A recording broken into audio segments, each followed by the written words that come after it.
Om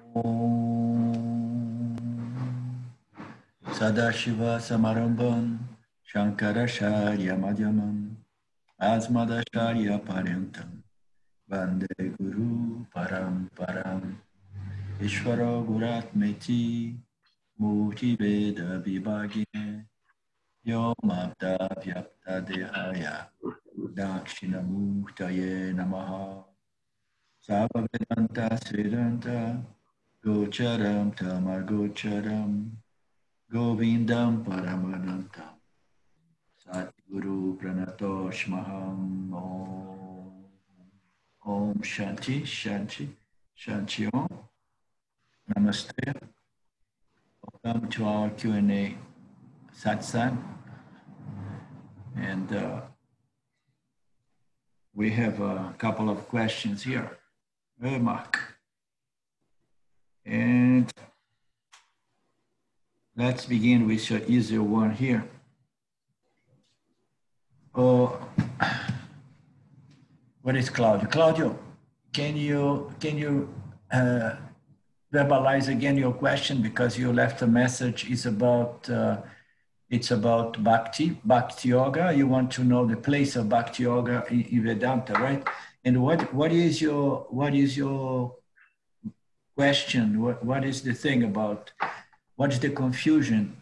What you want to know about Bhakti? Yes, because I was reading on the internet, so something about Bhagavad Gita, and there are people that say, in the Bhagavad Gita, the most important things is Bhakti Yoga. It's also better than Jnana Yoga. So I see all this discussion, and of course I don't agree, but I want to know if you can clarify more the role, the purpose of Bhakti Yoga, so I also can understand why these people are discussing about that. Yeah. Because they are very convinced, and they say, no, in Vedanta they are all, they think that Brahman is impersonal. No, you have to be devoted to Krishna and all this stuff.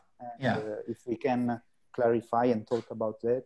Yeah, this is an eternal question, or debate within the spiritual it's a world, because there are only two yogas. The truth is that there are only two. Traditionally, there are two yogas. One is yoga of action, the yoga of action, which is karma yoga. You're going to do certain kinds of actions, And the other is the yoga of the reflection, contemplation, and understanding, assimilation, understanding of the final statements of the Vedas, which are called the Vedanta. So one is action, and action serves the purpose to help us to develop the necessary maturity, the required sort of purification and elevation and refinement, subtlety, mental, emotional subtlety, intellectual subtlety. So all these action-based yogas or sadhanas serve the purpose of preparing the mind for the Jnana Yoga. And all these different kinds of sadhanas, they fall under the umbrella of Karma Yoga. You understand? So in Vedanta, there isn't such a thing as devotional, Bhakti Yoga or devotional yoga. You understand? Why? Because Karma Yoga is made of two aspects. There are two aspects to Karma Yoga. Karma Yoga is a knowledge-based yoga. That's why it's under the umbrella of Vedanta as well. You have to understand Nitya. And then you need to understand what is the jIva, what is Ishvara, and what is Jagata, the field, the Dharma field, the field of interaction, and so on. So you need to understand these three principles, Ishvara, Jiva, Jagat. And you need to understand the relationship between Ishvara, Jiva, Jagat. You understand? So now, Karma Yoga is a knowledge yoga, but Karma Yoga is only complete when a second aspect of this knowledge, which is the knowledge Ishvara knowledge or Mitya knowledge, okay? The knowledge about this relationship between these three factors. So the Karma Yoga is really, the Karma Yoga is a Karma Yoga only when he not only he develops this understanding about Jiva, Ishvara, and Jagata, you know, puts it in perspective in a relational way, you understand? But also to the extent that the Jiva develops an attitude, the attitude of appreciation, of love. You understand? Love and appreciation to what? To God, of course. You understand? To Vishwara. So this attitude, this devotional attitude, this appreciative attitude, this attitude of giving, contributing, you understand, rather than just taking, grabbing. So this attitude of receiving what life brings to us as prasada and responding with a spirit of dedication and consecration of our attitudes, of our actions, this attitude is called yoga. You understand? So karma yoga is a yoga, you know, that involves knowledge of mitya and an attitude of appreciation. You see, what is devotion? What is bhakti? So devotion, bhakti, all these words, they point to love, to that, you know, love is appreciation, you know. I mean, I like to present love as a deep appreciation for what it is. You know, when we appreciate things, we pay attention to things, you know, and we take care of things. We act in a certain way, you know. We want to really to add value to things and people and circumstances. And so this is karma yoga. And then within karma yoga, the karma yoga, in due time, it needs to develop this understanding, vision of Ishvara, begin seeing Ishvara as the field as well, the Dharma field, and then developing this attitude of appreciation, you understand?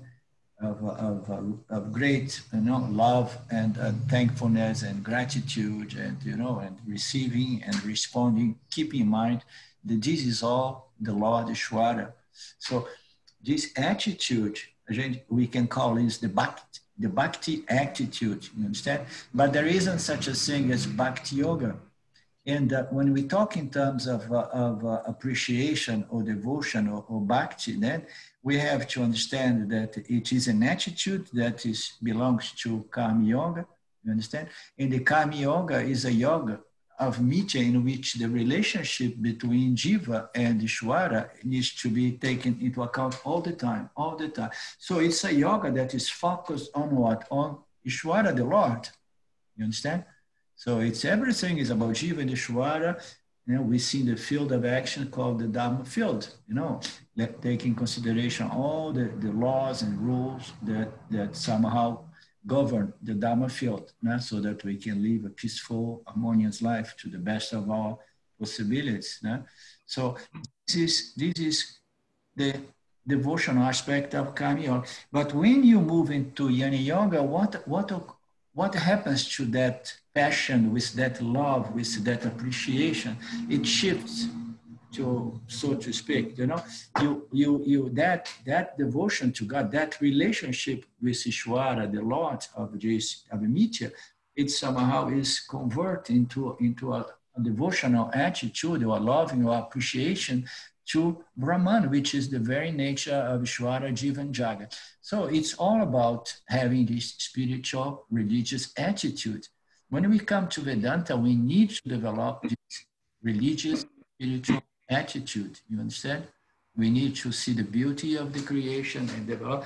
And then in due time, we start having this appreciation directed toward, channeled toward, to Brahman, you know, which is our very nature. So it does not cancel the appreciation for the Lord Ishvara, you understand? As we see, there are many of our Yanis, Mahatmas, and so on. Ramji himself, he has devotion towards Krishna, for example, you understand? So the Mahatmas, knowing that we experience our existence in this secondary order of reality as jivas. And then he, the Yanni has appreciation for the Lord, you understand, for the opportunity. So you gave me everything, you gave me this opportunity. It was not easy, so I had to go through a lot of pleasures and a lot of pains and adversities, but finally enough, I'm coming out with this knowledge, understanding, and great appreciation for the opportunity, in spite of all the pain and sorrows of life, you understand? So the Yanni, it keeps in perspective these two orders of reality, the apparent one and the ultimate absolute, the only reality called Brahman or Satya. So it can navigate in Nitya, keeping both perspective and his love and his appreciation. It goes to both. It goes to Ishvara and to Brahman. Now, what happens, Claudio, is that the people who have this relationship with Ishvara, like with Krishna, Lord Krishna, for example, in the Gita, not taking the Gita, they have this huge love for Krishna. And they believe that that's all there is to spirituality. You understand? To live a spiritual life, the ultimate goal of spirituality is to develop a huge love for Ishvara or Krishna or any representative of Ishvara. So all those deities, they are just symbols of Ishvara or representatives of Ishvara.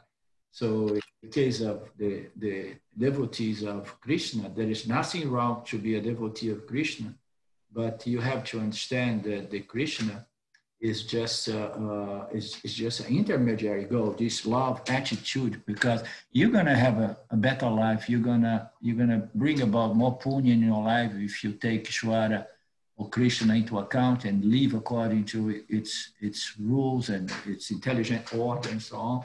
And that bhakti, that love is going to give a lot of satisfaction to devotee.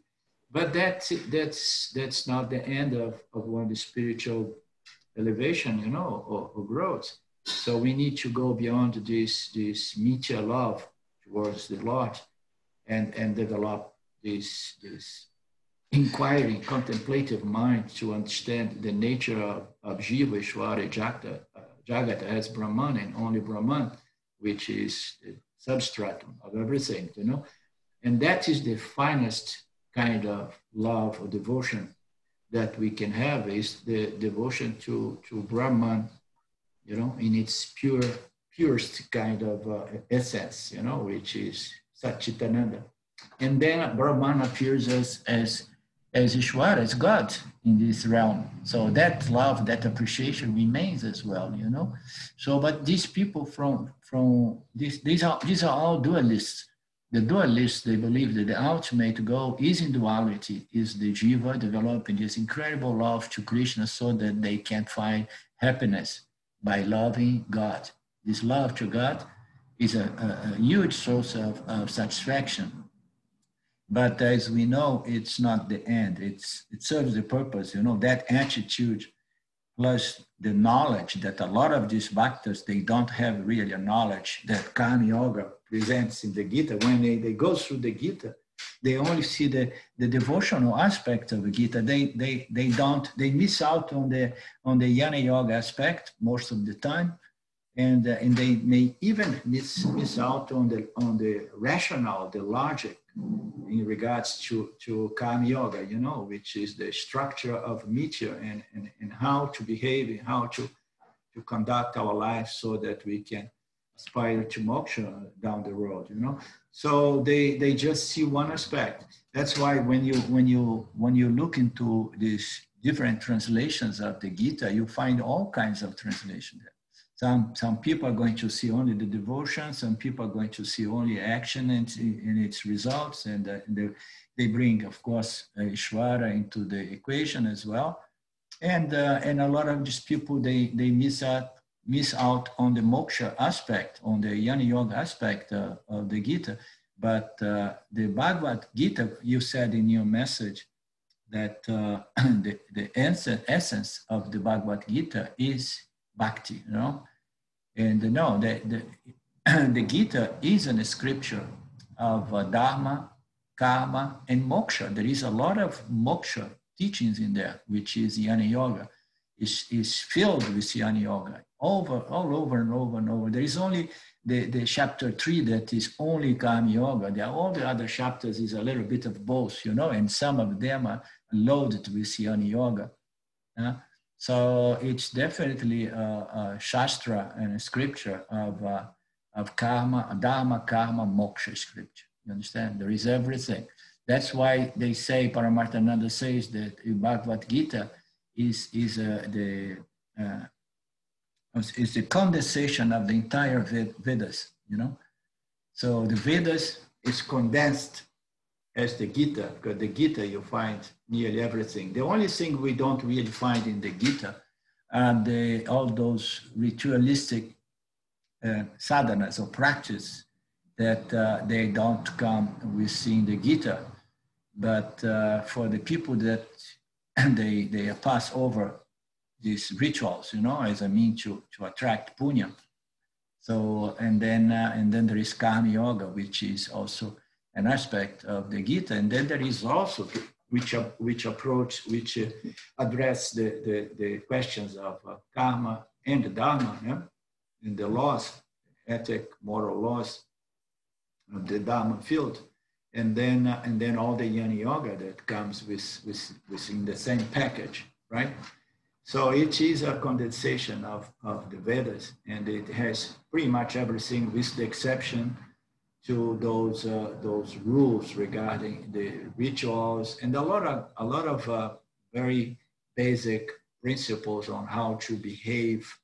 Because when you go into the Vedas, there are instructions, literal instructions on don't do this, don't do that, don't eat this, don't eat that. So Karma Yoga presents a little some principles, some elements of Dharma, but in a general way, because it takes us to be mature enough to understand what is Dharma and what is not Dharma. You know, what is an appropriate action. So, but when you are a child, you need to be really taken by the hand. When we have our children, you know, for those of us who have had children, and we have to really tell them, no, don't do this, don't play with fire, don't do that, don't do this, don't do that.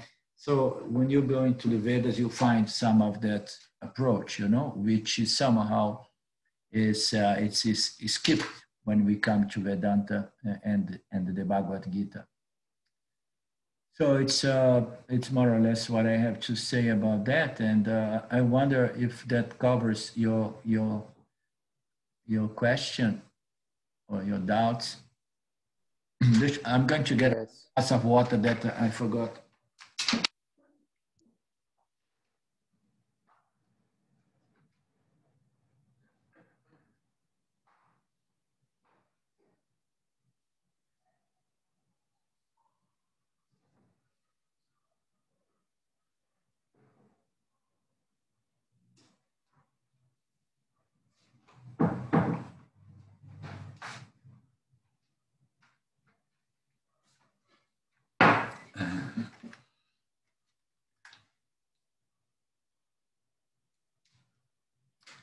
So, Claudio, anything else? Yes. No, it's okay. Yes, I want to know this. I only read this. I don't know all the Bhagavad Gita, so I read this different. As you said, I read this little different interpretation, and I read, oh, everything is Bhakti. It's only Bhakti. So I want to share with you this, and so you explain me that all the vision, and so now it's clear. Yeah, and when you come to Vedanta, and there are all kinds of Vedanta, you know, there are different kind of Vedanta circles. Let's say some are more intellectual, some are a little bit more, you know, devotional, and so on. And when I came to meet James, so James has approached that it's much more like the rationale and the logic and so on. And I come with my temperament, which is more like of a bhakta, you know.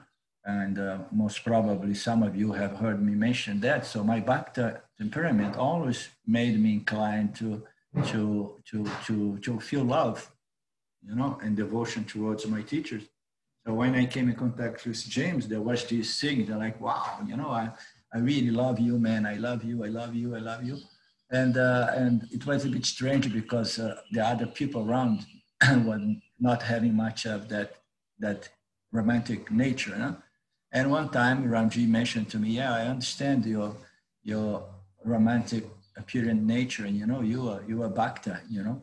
So, and then down the road, very soon I understood, yes, I'm not really in love with Ramji meat tube or anything like that.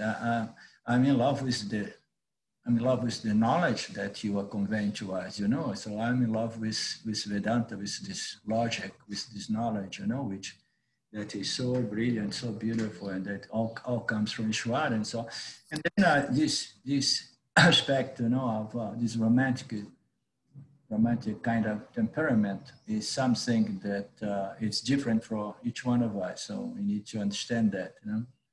But I felt strange when I went for the Trout Lake, my first seminar many years back, and there was a bunch of people, and I felt like, wow, I mean, people here, they are really, you know, more intellectuals than anything, you know. So. Arlindo? Yep. So if you could maybe just briefly go over the definition of jnana yoga, is that the knowledge portion? I forget. Yeah, jnana means knowledge. Okay. Jnani means jnani, the one who has this knowledge, the self-knowledge. Has knowledge, okay. Yeah, self-knowledge. So jnana yoga is the yoga of knowledge, the yoga of contemplation that leads to understanding, which leads to assimilation of self-knowledge. So it's a sadhana that is fully based in the intellectual ability to discern, discriminate, and follow the logic as presented by the Upanishads. So it's an actual sadhana that people believe that it's not complete by itself, because a lot of people say, oh, this is all philosophy. So where is the experience? The other side of it should be the experience, you know. And that's where people have a hard time to understand Vedanta, because they believe that it should be the theory and practice. Now, in Vedanta, there is no such a thing as theory and practice. So there is only the statements and the logic as present that we need to hear, reflect, contemplate, study it, and then and again reflect and contemplate, and bit by bit we go on assimilate until we develop this understanding, you know, about nature identity. So it's all on the intellect about, you know. So there's no question of a theory, because Vedanta is not about Vedanta. Vedanta is about our true nature. Vedanta is a body of knowledge that serves the purpose to prove to the individual that he is consciousness, and consciousness alone in its fundamental nature. So it's about us. It's not about Vedanta. But it so happens that a lot of people comes to Vedanta, and they come with a sort of an academic approach or attitude, and they believe that Vedanta is about Vedanta. It's about understanding the whole body, you know, the teaching methodology and all the concepts and all the logics, all the philosophy and so on. They believe that it's all philosophical, and then they have it all, you know, and they think that that is now Vedanta. No, Vedanta, if you take Vedanta for Vedanta itself, you know, it will never transform you. Vedanta is about us, and that knowledge has to be all the time put in against our life, against our moment-to-moment, day-to-day experience of life, so that it can have an effect and transform our personality. You understand? by shifting our sense of identity from the body-mind to consciousness. You understand? So this is possible only through knowledge, understanding, contemplation. So we need a contemplative, sattvic mind, so we can follow the logic, and by bit by bit, we develop this certainty, this conviction, this doubtless understanding about Aham Brahmasmi, also I am consciousness, you know? Yeah. So yesterday, by coincidence, there was a Q&A satsang with our Sangha in Brazil, and there was one guy who showed up for the first time, and he has a lot of knowledge of different Upanishads, and he would quote the verse, telling the exact verse number, chapter number, and this, you know. You can say that the guy has incredible, a lot of knowledge of the scriptures, you know. And but now he discovered my videos in Brazil in Portuguese language, and he's fascinated. Why? Because he needs to convert all his intellectual understandings into really understanding of himself, you know, as consciousness, as free, limitless consciousness, you know. And that's another indication that academic, intellectual, or theoretical knowledge or informative knowledge does not do the job. You know, what needs to be done is really apply this knowledge, for lack of better words, until it is fully, you know, assimilate, integrate, you know, internalize, and to the extent that it transforms our life, transforms our personality, and then our knowledge and our life is not in contradiction. Our knowledge and our life should be, you know, aligned. Same thing. And that takes us more or less in the question of Dave. Huh, Dave? Anything else, Karen? No, just you know, the bit by bit, like you said, is a big piece of, you know, just practice and reminding yourself always to apply, the knowledge. And you see, that's what takes so long. Yeah, you see, our body mind is operated by our vasanas. Our vasanas, they are very much under the influence of avidya, which is ignorance. Most of our vasanas in the beginning, they are constituted by a lot of ignorance in regards to the true nature of reality, the true nature of the self, true nature of the I. You know? So we have all these vasanas, and they are still there, crowding our causal body. So we have this subtle body, our conscious mind, and then we bring our intellect into this revealed knowledge from Brahman and from Ishvara, which is the Vedic knowledge. So by doing that, you know, we are getting an information here that has the potential, you know, to turn things around or change the direction of our lives. Why? Because otherwise life is nothing but vasanas, desires or fears, and then tendency to act in a certain way, and then action, which is going to reinforce or slightly modify some our vasana. It's just a mechanism. This is what we call samsara. This is the samsara chakra. We are caught up with vasanas, desires, fears, a tendency to feel, think, and act in a certain way, which is going to reinforce the vasanas. So the only way we can come out of it, you know, I mean, alone it's very difficult. I mean, if one gets out of samsara alone, it means to say that it was very close to come out of samsara in his or her previous birth. And then in this lifetime it comes, and then it did not even need the scriptures and the teacher. It's just on its own, you know, on one's own. You just connect the dots a little bit, and then you are free from this, you understand? Because you come already highly purified or qualified. But otherwise, we need to get in contact with these teachings so that we can break this autonomous system, self-reinforcing, loop of responding mechanically. Our vasanas compels us to respond in a certain way, and we remain forever caught in that chakra, in that circle. So we need something very powerful, and there is nothing more powerful than these teachings which were revealed by Ishvara, by Brahman.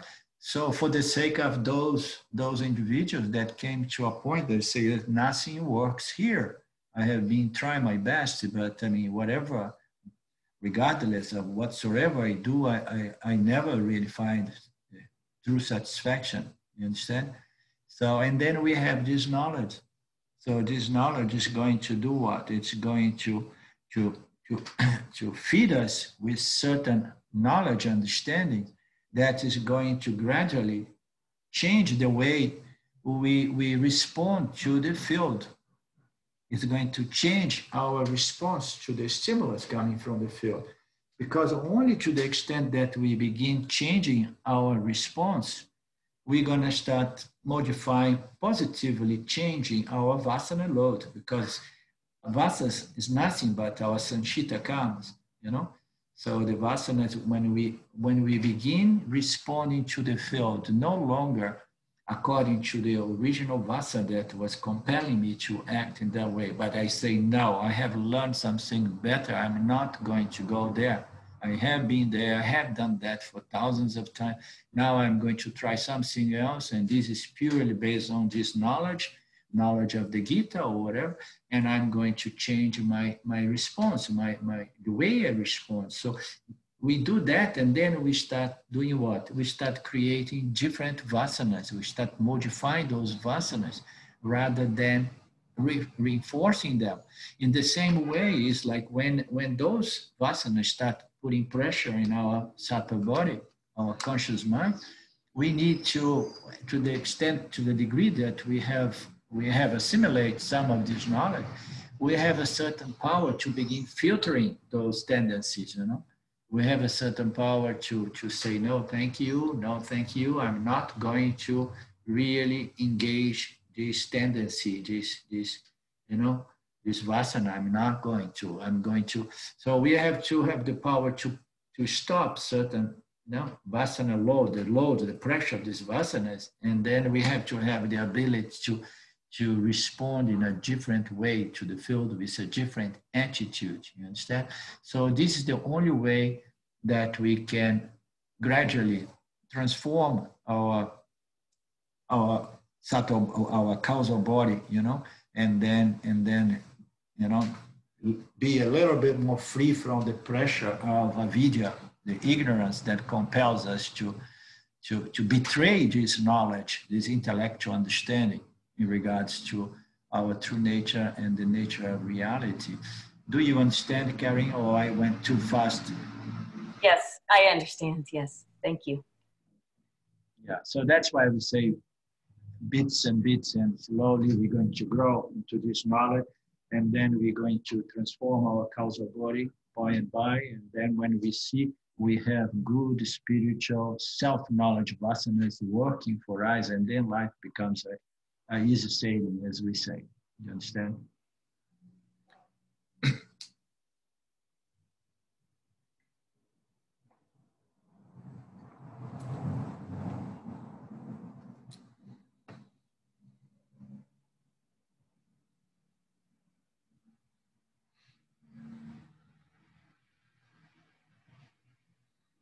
Okay.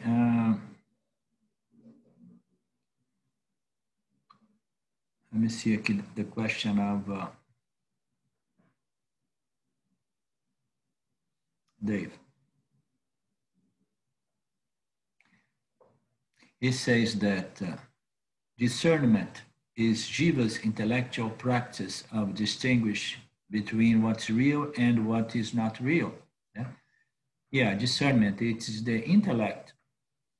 The intellect is a function in the subtle body that allows the jiva to develop this discerning faculty or discriminating faculty, you know, or intelligent determinations of, you know, what is the best course of action. So we are the only jivas in this planet, at least, that have this intelligent intellect, which is a blessing, but it's also a burden, because all other creatures, they respond according to their nature. They are programs. They are just driven by whatsoever program they have in their causal body. So we have this causal body putting pressure to us as well. You know, I mean, oh no, you are just a machine here. But then we have a subtle body that says, wait a moment, but I don't want to be a machinery.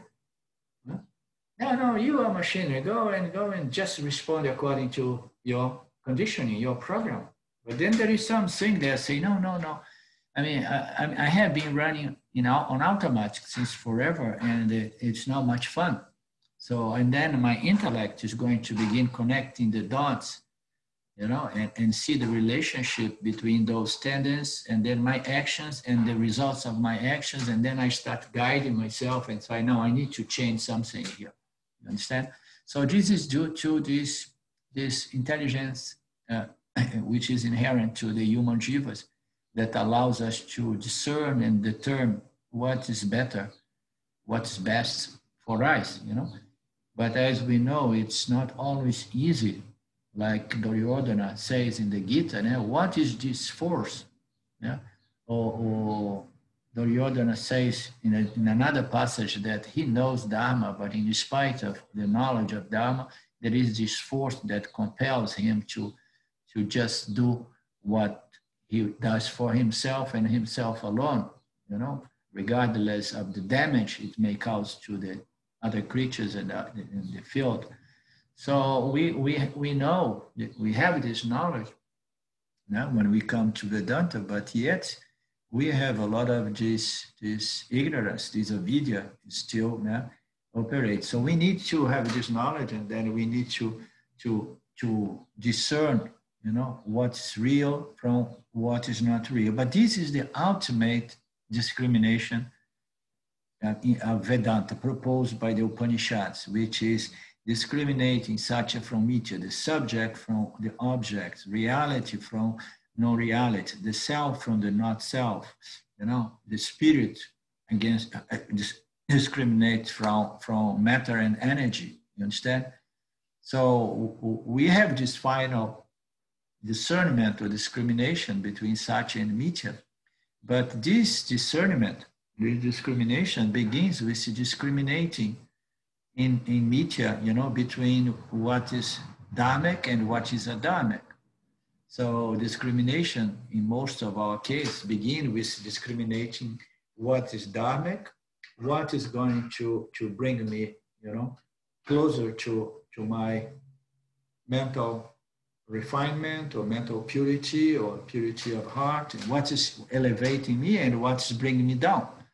So we all know that on a moment-to-moment basis, we have this discernment ability or discriminating power or faculty to choose the way we're going to conduct, the way we're going to act, what we're going to say, and so on.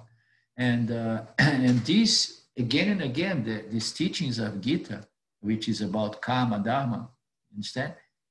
This aspect of the Gita need to be put in place, and we need to act under that perspective so that we discriminate properly what is dharma and what is adharma, what is going to elevate me spiritually or what's going to make me decline even deeper and go into more and more suffering and grief and so on.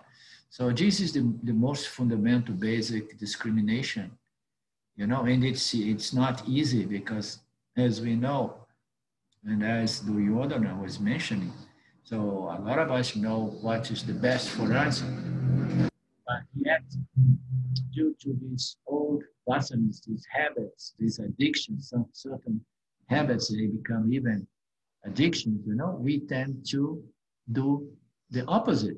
Oh no, this is good for me. It's good for me to to do some exercise, to do jogging, to do this and that. But, you know, oh no, I have a vasana for TV. I have a vasana for TV shows and so on. You know what I mean? So we know discriminating has to be followed through. That's the whole thing with teaching Vedanta, with studying Vedanta. We can understand what's the self and not self, but it needs to be followed through when we start living our lives. The same way that we need to discriminate. Oh no, I should not eat this at this time of the evening, and much less with 2 bottles of beer, because that is going to make me very tamasic, and tomorrow I have a big day, or I have to meditate in the morning, and I have a meditation or Vedanta class. So we need to follow through with these discriminations between what's good for me and what's not good for me. Right, Lucy? Chocolate is not really good for you. But, you know, if somebody has a huge vasana for chocolate, so it's more than a vasana, it's an addiction. So we fight back, you know, push back, no. Because this is not good for me, for this reason, that reason, I don't know. Maybe it's good for you. For me, I love chocolate, but I know it inflames my guts, you know. So, and then discernment and discrimination is jiva's intellectual practice of discriminate between reality and not reality, the self and not self. And then you say, to understand this intellectually makes sense. So we know that Vedanta is all about understanding and discerning and discriminating, so that we can choose what is the best for our spiritual elevation and freedom, right? And then you say, intellectually, I understood Dharma, I understood Karma Yoga, I understood what the self is, and so on. And now what's missing here? It's missing a practice. So, but life is the practice. This understanding has to be followed through in a way that we need to live from that angle. We need to live from that platform, you know, of self-knowledge, of self-inquiry. So we need to again and again live, and we're going to live from that platform of self-knowledge only to the extent, to the degree that those vasanas have been somehow controlled to a certain extent. You know, we need to push back on those vasanas and develop this, what is called the control of thoughts, control of our sense organs, control of our speech, control of our actions. So we need to have this mechanism under control somewhat, so that we don't reinforce avidya, ignorance. So we understand it, it's all good. And then now what happens? And now comes the most difficult part, is to put it to work. You understand? To follow through with it and again, you know, push back on those bits and pieces of ignorance that makes me feel like a sort of schizophrenia. I used to say in the old days before I met Vedanta that I was experiencing a sort of schizophrenia, because I knew that there was consciousness, I knew I'm the self and so on, but then life was coming and I was being pushed around by certain vasanas that was somehow betraying. I used to say that forced me to betray my self-knowledge. You understand? So it's the vasanas make me act in a way that is not really aligned with what I know. You know? And that is the power of avidya, of this universal ignorance. And we need to put up a fight with it, you know, an intellectual fight by, you know, trying to find a balanced lifestyle so that we can have a state of mind, a more sattvic, mental, intellectual environment, you know, so that we can discriminate and determine and discern and say, no, thank you. So this vasana, I'm done with it, you know, and so that I can really follow through. I can say, no, I'm going to act today according to what I know. I'm not going to act under fear. I'm not going to act under despair. I'm not going to act under jealous. All these negative emotions that belong to the jiva under the spell of ignorance. I say like, no, I'm done with it. I'm not gonna follow through with this and act. I'm gonna act from the standpoint of my highest knowledge, which is I am limitless, pure, free consciousness, awareness. So I'm going to again and again act from that platform of self-knowledge, so to speak. So that is what it takes. Vedanta, again, it's not like theory and practice, but Vedanta is about listening to these logics, to these teachings, and then contemplate.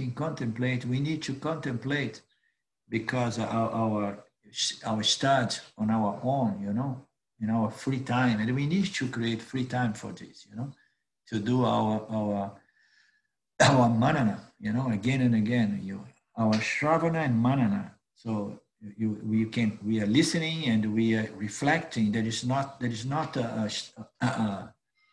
straight or clear cut line between shravana and manana, because we are listening, but a lot of the time we are listening and reflecting upon the listening. We are listening, we are reflecting, and then when we see some doubts and questions to face, and then it's good to write them down, and then we keep reflecting on those questions and doubts, contemplating, listening again.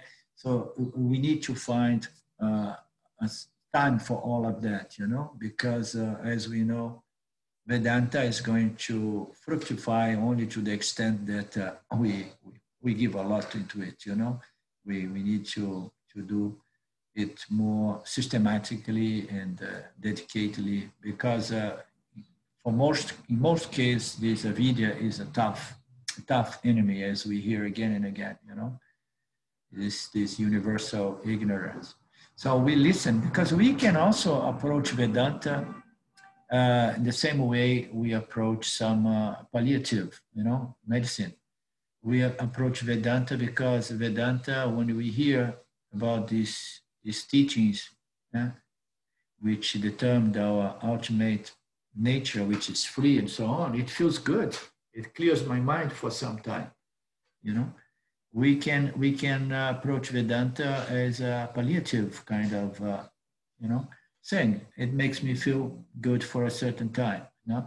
But if we want to really find this freedom, we need to follow through and do our homework as well. So that's what it takes usually. So therefore, there's no question of theory and practice. So the listening is the beginning, contemplating, and then this needs to end with nididhyasana. Nididhyasana literally is assimilation of this knowledge. We're going to assimilate. The clicks are going to happen here and there, and then we start assimilating, and we start developing more and more confidence in these declarations and statements and logics presented by the scriptures. We develop more and more confidence and trust, shraddha. So this assimilation is the outcome, you understand? But this assimilation is happening only to the extent that we really keep contemplating and doing our homework, And the homework is not only necessary when we have a free time and then we sit in meditation, or we will sit in our desk and we open the scriptures, or we listen to some audios or watch some videos on Vedanta. So this contemplation and assimilation, it may happen even as we interact with the field, the Dharma field, as we live our life. And then we have the possibility of in the background, when this knowledge, when this body of knowledge, this teaching methodology, the logic, the teaching, they start being present and alive in our minds, in our intellect, and then through the interaction, they can be applied. This is what Shankaracharya has presented this notion that nididhyasana is application of self-knowledge. You understand? You're living your life and then you keep applying because this knowledge is already present in my intellect. It does not need to be remembered again and again. Just a second. Sylvia, can you close this door, please?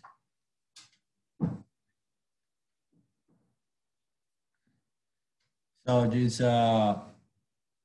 this knowledge, once it's really ingrained in our conscious mind, in our intellect, and then you can apply it in our interaction with the field, with other creatures and other. So we are, because he's alive in my intellect. Otherwise, what we need to do, I say, oh, okay, I already did 1 hour of contemplation and so on, and now I go to my job, and then I don't bring this knowledge into my field of actions. I just, okay, now I can forget about the teaching. Later on, I'm going to remember it, because I tend to forget it. Oh, I tend to forget that I'm limitless free consciousness, awareness. You understand? And again, I identify with the jIva. And I think that I need to secure and do things for this and that and control and blah, blah. So why? Because this knowledge is not yet clear and firm and all the time present. You understand? So this hard and fast knowledge, as Ranjit puts it, it's the goal when it's really alive in our intellect. And then it's always at our disposal, so to speak. It's always present. You understand? And then it's there directing or governing or orchestrating or helping us within our transactions with the field, because it's there. It's not totally forgotten, So you are busy with a lot of other roles and actions and thoughts as you transact in the world, but this knowledge remains in the background so that it can influence, our response, our decisions, our actions, and so on. So it grows gradually, Dave, but it requires work, because as we say again and again, this ignorance is very, very hardwired. And then you say, intellectually it makes sense. Then it is in the practice of discrimination that the real and non-real become clear? Well, no, it is not in the practice that this difference become real, So this difference needs to begin in the intellect, until you have it really clear. But then it's going to fructify only to the extent that you discriminate it as you transact with the world, with the field, with the Dhamma field. And that is the fructification of self-knowledge. That is what we call moksha, when one is free in spite of acting and transacting in the world, because to be free in the world as a yogi, even as a yani, but a yani that does not transact in the world, is one thing. But as Dayananda once said, the moksha is freedom in spite of the world and all its transactions, and all the transactions we have with the world. It's freedom in spite of the object, in spite of Nietzsche's object, and so on. So it is not in the practice, but it is in a clear understanding that gradually it's going to be integrated to an extent that is going to influence our actions, and gradually it's going to develop spiritual self-knowledge vasanas, so that later on this response, this practice, the way I respond, it's more and more influenced by this knowledge of the true nature, the true non-dual nature of reality, So it's more on those lines. And then Dave asked, is this manana or nididhyasana? Does it really matter which It's, as I said before, there is no clear line between Shravana, Manana, and nididhyasana. You understand? So when we, for example, we listen to certain classes of Ramji or Paramarthananda or any teacher, if we take notes, and then later on we revise our notes, as we keep revising our notes and remember, that is a sort of nididhyasana as well as manana. So you are contemplating and you are assimilating as you can see more clear. You can clear any possible vagueness or abstraction in regards to what was presented. You understand? So there is not really a clear-cut line between those three aspects of Vedanta, which is Shravana, Manana, and nididhyasana. You understand? So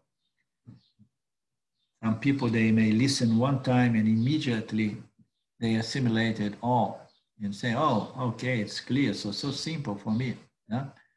So, and some people, they have to do a lot of contemplation and a lot of doubts, because there is a hard and firm conviction that reality is duality and I am the body. So for people who have a very strong materialistic vasana, dualistic vasana, it may need to do a lot more Shravana, listening, and a lot more nididhyasana until it can clear those obstructions, those convictions that I am the body and reality is duality, So it's different for each one of us. And then Dave says something. You experience the self all the time. If so, who is it?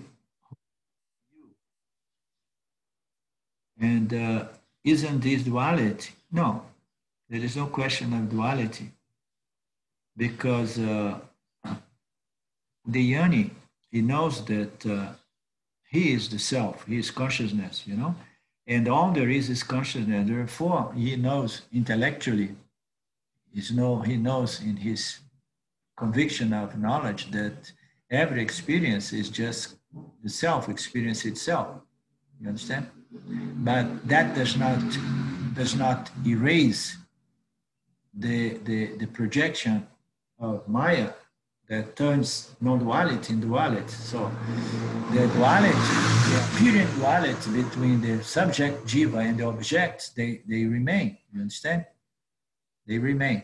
But the yoni, knowing that all there is consciousness, and I am that, and everything and everyone is that, it has a different relationship with the dualistic realm or order of reality, because he knows that although it exists and we have to interact in this dualistic order of reality, but I know it's not real. That's the only difference, The yoni does not take it to be real, therefore does not take it seriously as the ayani. You understand? So it loosens up this ignorance, and then the yoni, it just lives a more balanced and cool and equanimous life. You understand? So, and the experience of the self is not a dualistic experience, because if you say, I experience the self, the people of the yoga, they believe that the self is a certain state. You understand? Described mostly as Nirvikalpa Samadhi.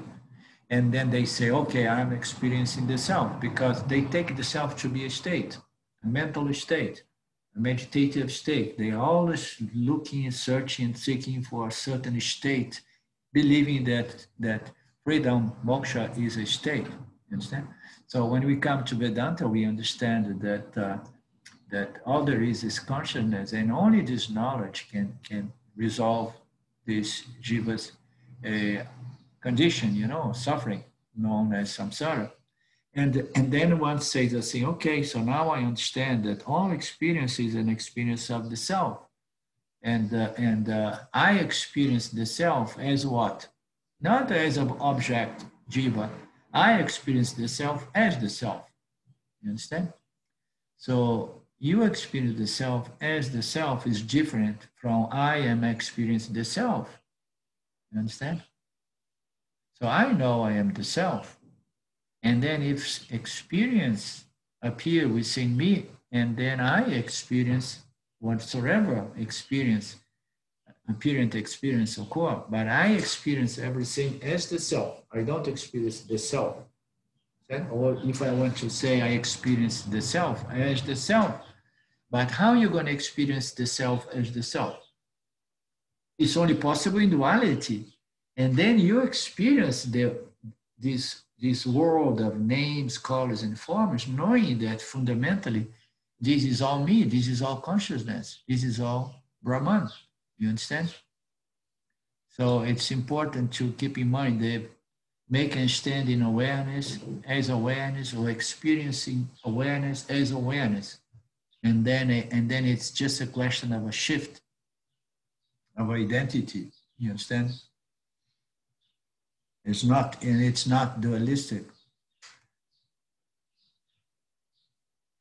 Then you say, who is the doer? Who is the knower? So all is the self, ultimate.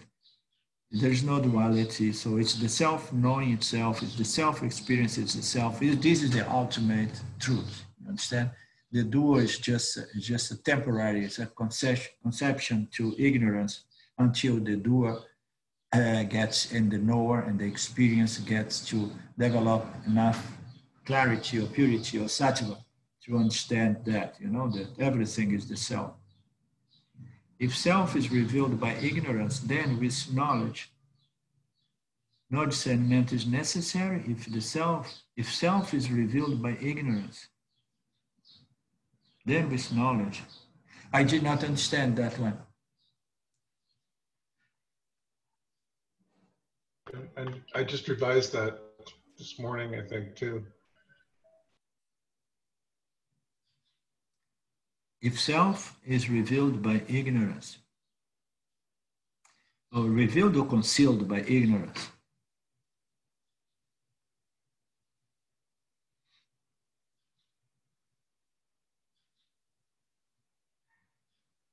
your mic is closed.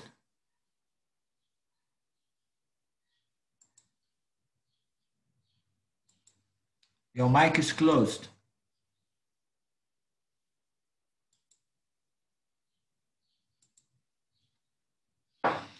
Let me see if I can open your mic.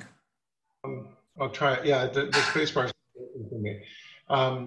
I meant self is veiled by ignorance. So the self is covered by ignorance. That's what I meant. The self is veiled by ignorance, then with knowledge. Yeah. The thing is, like, this is a good point here. The self is veiled by ignorance. Then with only knowledge we can neutralize or remove this veiling power, this inability to see reality as it is. So we need knowledge. Knowledge is the only remedy against ignorance, right? But in order for us to develop this knowledge, we need to know what is knowledge and what's ignorance to begin with. You understand? So we need to know what's knowledge, what is ignorance, and begin discerning, discriminate knowledge from ignorance. Because what happens usually is that we take a lot of ignorance to be knowledge as well, and this is what undermines our certainty of self-knowledge. But there are a lot of notions, about the self that we take to be pure knowledge. But there is a lot of ignorance masquerade as knowledge, as we know. So when we go through our spiritual world for 10, 20, 30, 40 years, we collect a lot of bits and pieces of ignorance.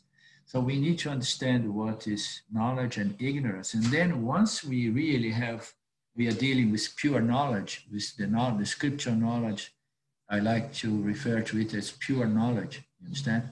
It's not changed, distorted, or modified, or messed up, or mixed up with one's personal interpretations or experience. So when we have this pure knowledge, and then we removed all this ignorance, spiritual ignorance concepts, And then we have knowledge. And then this good knowledge is going to be what we need to cancel the ignorance. You understand? But first we need to understand what is knowledge and what is ignorance. The same way we need to understand what's Dharma and what is Adharma, we need to understand what's knowledge and what is ignorance. What is ignorance masquerade as knowledge. So, and that is part of discriminate Dharma, Dharma and pure knowledge, pure spiritual knowledge from impure spiritual knowledge and notions. So all of this is the goal of what we do with our classes and satsangs, you know, is to get in contact with the pure knowledge of the scriptures and somehow let go of all these bits and pieces of ignorance, spiritual ignorance, masquerade as knowledge, so that we can begin applying this knowledge, living from the platform of this knowledge. But for example, Dave, if we have knowledge mixed up with ignorance, and then we study Vedanta, we listen to Vedanta, we contemplate a little bit, but then there will be a lot of this, that, and those buts are all dualistic notions that we have collected in the past, you know, that tends to compel us to believe that there is something not right about these teachings of Vedanta, and there is some experience missing, or it is a state, after all, it must be a state, you know, and there is no way I cannot experience Brahman. And, you know, there are a lot of things that may undermine this conviction, this clear conviction of self-knowledge.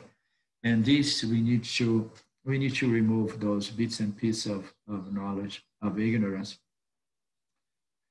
So the self is concealed by ignorance. Then with knowledge, no discernment, the self is going to be revealed.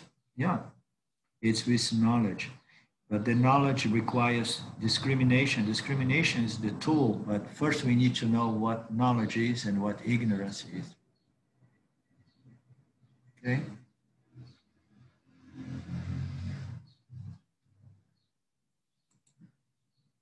So anybody else?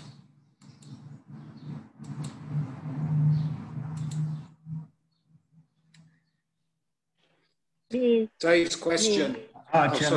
Chela Roots. This is just a comment. Wouldn't it be more accurate to call what we are the Jnana path Advaita, because that differentiates from other schools of Vedanta. Yeah, that's a good one. Yeah, Advaita Vedanta. Yeah, the nature of reality is non-duality. There is only consciousness. There is only Brahman. No, this is the base. That's the fundamental statement, the declaration of Vedanta, and you are that, because you cannot exclude yourself of this non-dual reality. So you exist, you're conscious, and but when we use the term Vedanta, it can be confusing because other Vedantists believe other things. So that's why I'm making the point that Advaita has a certain argument that Jnana is superior. Yeah. I hope you convinced of that truth.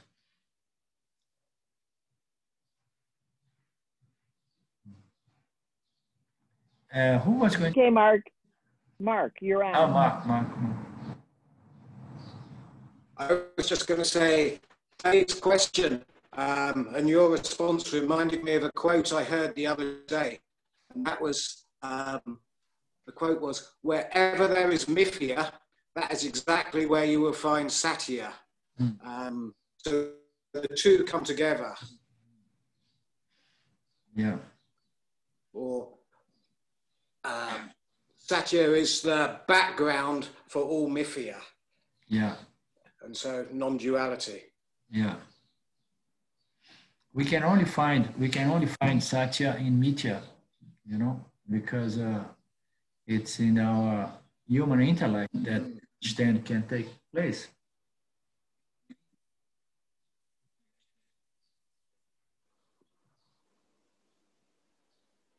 Yeah.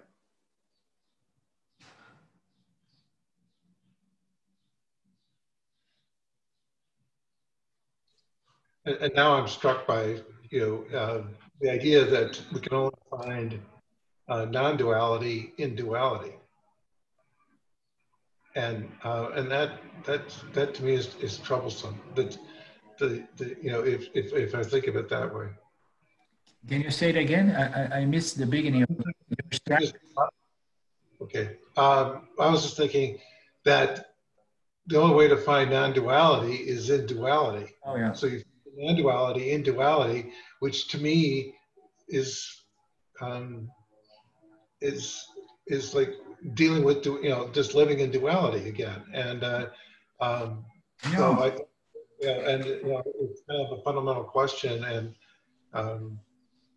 so I don't know. It's just I find it a little just concerning to think about it that way.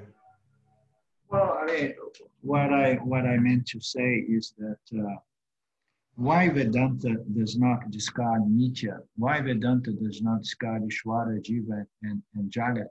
You understand? Some other schools, the people who like to call themselves the direct path people, the people who tell the truth up front, and stay there without really going into Nitya, because they say this is all an illusion, this is all not reality, don't go there, there is no point to go there. So Vedanta says that no, we need to go into Nitya unless we are really highly qualified. And then we can go directly into the final statements or declarations of the Upanishad. But like most of us, 99.9% of us or more, we need to develop these qualifications, and these qualifications can only be developed in Nitya. Yeah? And furthermore, this knowledge in regards to the nature of reality is Satya. Where does this knowledge take place? Does it take place in Satya or in Mithya? In Nitya. In Mithya, it's in the intellect of the Jiva. Right?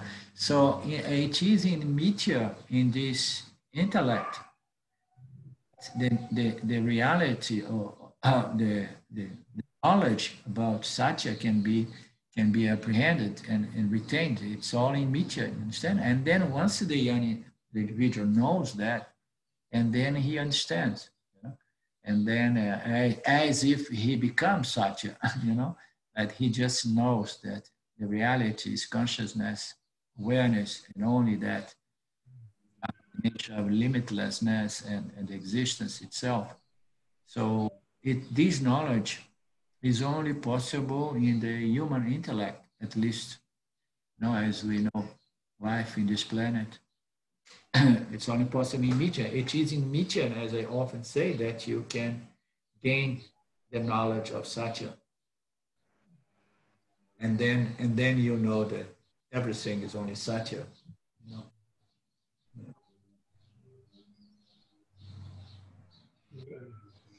So there are no shortcuts. It's gonna, you can't just can't be that, just suddenly just be in Satya. I mean, it's the means is through Nitya, and it's very rare that you can just live in Satya, or maybe you can't. Yeah, I mean, everything happens in Satya because Satya is the substratum of Mithya, like Mark was saying, you understand? So everything is happening in Satya, but the human intellect will understand that only if it is properly refined and purified, you understand? To understand, it's very subtle. So understand that, and to take a stand and claim your identity as Satya requires a certain intellect, mental, emotional, intellectual environment, condition.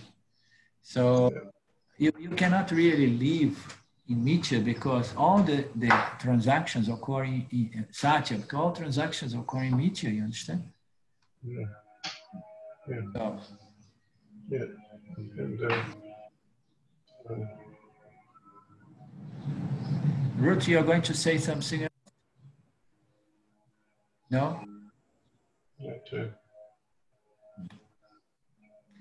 Okay. lunch is ready here. I will say goodbye and we meet again next Monday for those of us who are going to show up. Who's going to show up on Monday? 1, 2, 3. And maybe Carrie. Okay, 1, 2, 3, 4. And maybe somebody else. Okay, I see you next time then. Om Purnamada Purnamidam Purnamudachyate Purnasya Purnamadaya Purnameva Vashishate. Om Shanti Shanti Shanti. Thank you. Thank you a lot. Thank you, everyone. Thank you. Bye-bye. Thank you, Orlando. Thank you. Thank you. Beautiful, Orlando. Thank Thank you. you. Linda. Bye-bye. Ciao. Bye now.